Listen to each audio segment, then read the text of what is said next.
Hi guys, it's Kelly here and I am back with another video for Honeybee Stamps. Today I'm going to be using the Hello Sweetheart Stamps, Dies, and Layering stencils, and then also the I think it's called Kind Birthday. I can't remember. So this card is actually my mom's birthday card. And typically when I am doing my mom's birthday card, I usually watercolor it. Why, when that takes so long? I will tell you, I usually watercolor it because I think that watercolor is one of the most beautiful mediums to be used in card making, and because it is for my mama, I want her to have the most beautiful card. Be honest, that's why I do it.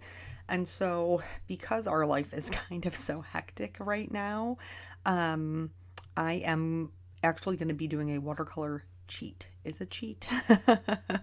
But it's still very pretty, and I might be able to help out one of you guys who loves the look of watercolor but maybe isn't comfortable doing it a little more traditionally. And so I'm working on the Strathmore Ready Cut watercolor paper. Sometimes it is hard to get an impression the first time around. I am stamping in gold ink, but you could certainly use just regular embossing ink. This is gold pigment ink, and then I am going to emboss in gold as well. The reason that I kind of did it in both was to make sure that I would have really good coverage. And I was so I was so excited to do the card. I actually did not treat it with my anti-static tool. So really I just kind of hit the lottery here, and I didn't have a lot of excess that was sticking before I heat set it. So I just got lucky, be honest. I think I almost did the same thing with the sentiment where I forgot to do it. Now you would think after all the years that I have been heat embossing, which was actually one of the first crafty things like that I ever learned on my own. We'll go back to that story in a minute. But you would think I would remember to do that, but I didn't. So here, I was trying to think of like a color combination that would be suiting for my mom.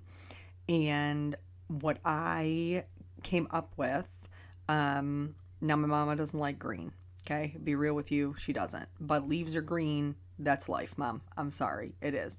But I picked the color of the flowers as red because that is one of her go-to like nail polish colors. Because my graham cracker loved it so much. So that is, in fact, when at her funeral we all wore red nail polish. But anyway, so that's how I picked the colors, and then the blue came about because my mom, I have my mom's eye color, which I passed on to Nathan, which is like a lighter blue, so my mother looks beautiful in blue. Well, she looks beautiful anytime. My mama is a beautiful woman.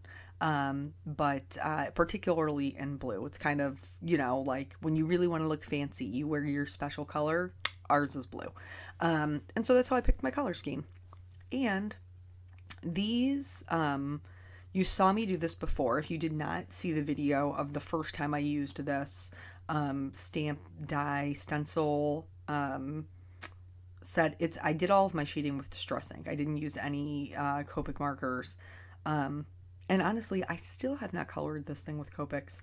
I should do that because I love this stamp. It's beautiful. But I'm going to be doing the same thing. I'm going to be adding just some layers of color with my Distress inks to create some depth.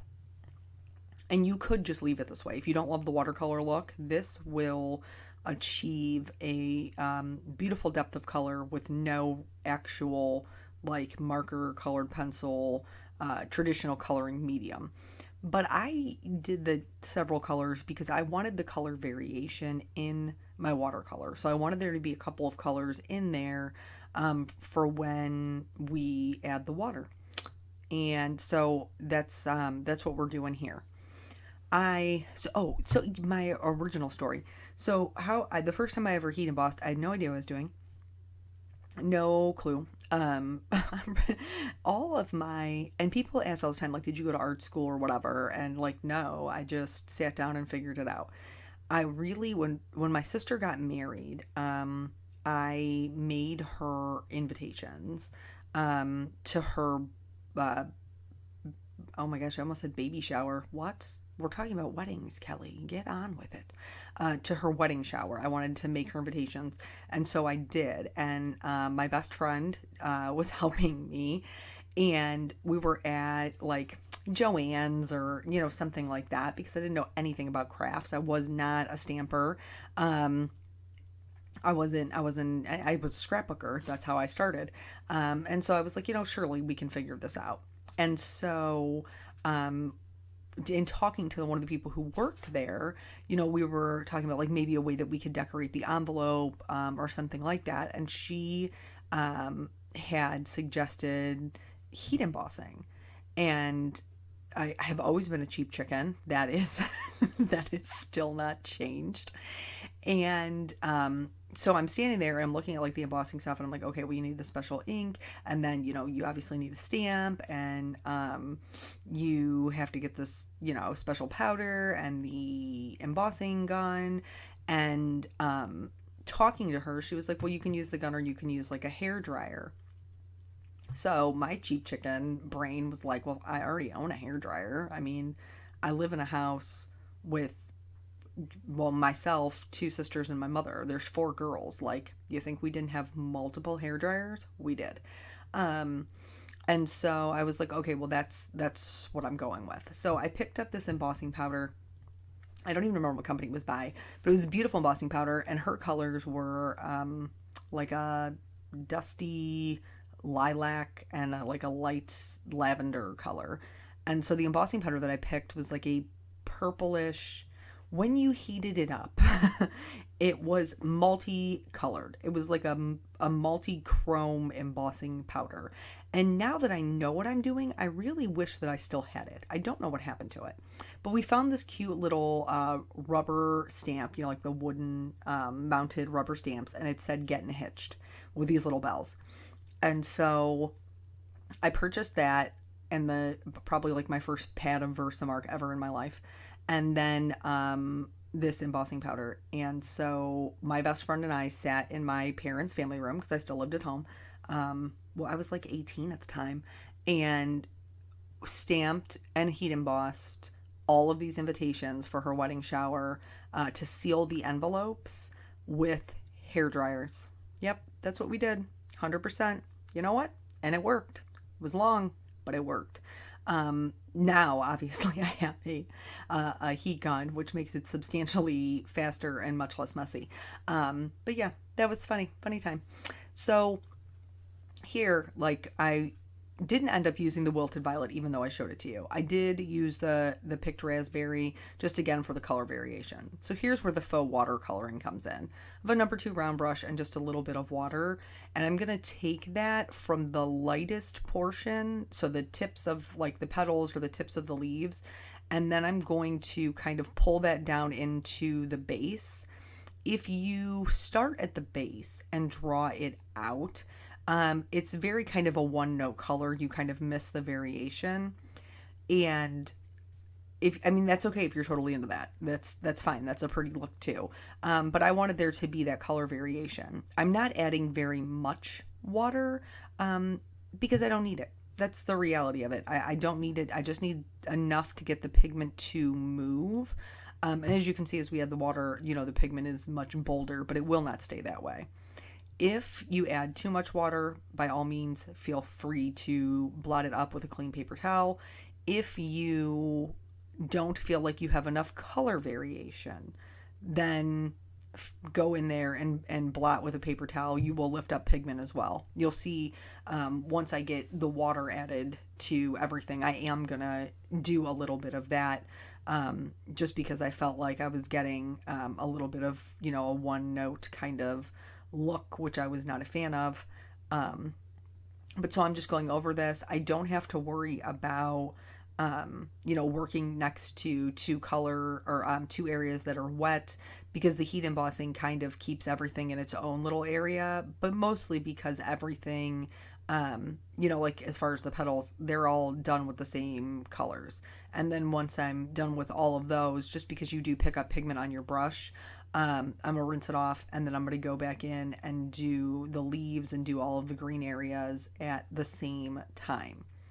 So, of course, I can't make any card whatsoever without something going awry because that's creating things, you know, whether it's cards or cross stitch or furniture, like things just happen and you got to be adaptable. It's super important. When Eric and I were just friends, when Eric and I were just friends before I ever even knew that we would have this whole life together, he was dating another girl and we were talking about, you know, just relationships in general. And I told him the most important thing you can find in a partner is adaptability.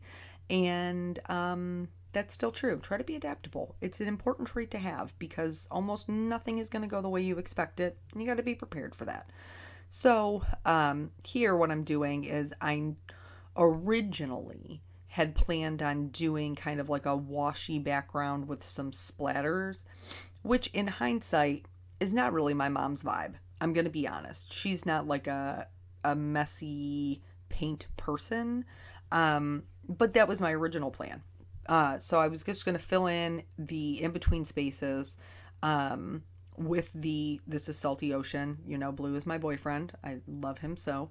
And so I was just going to fill that in. There are some areas where I'm kind of picking up some of the red or some of the green just because, you know, it's so close to there, but I'm not worried about any of it. So this is the original game plan. Super pretty heart, right?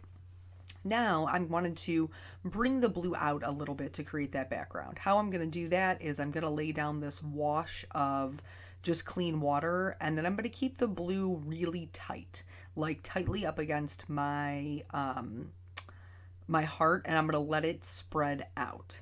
And then I'm just going to keep going around. I'm going to put down water and then I'm going to add the blue so it kind of flows out.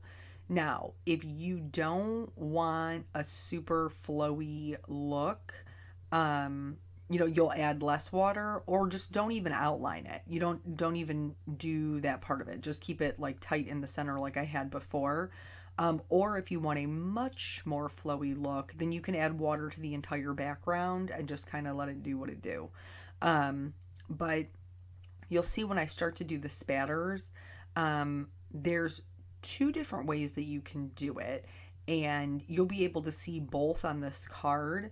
So you know that I started in the bottom right hand side, so that is drying quite a bit, where the top left hand side is going to be the most wet because I've just done it. And so when I do my spatters, you'll see in the bottom right, they're much more uniform and true spatters, where in the top left, like along the left side where there's more water and it's still wet, they kind of bloom out and become much softer.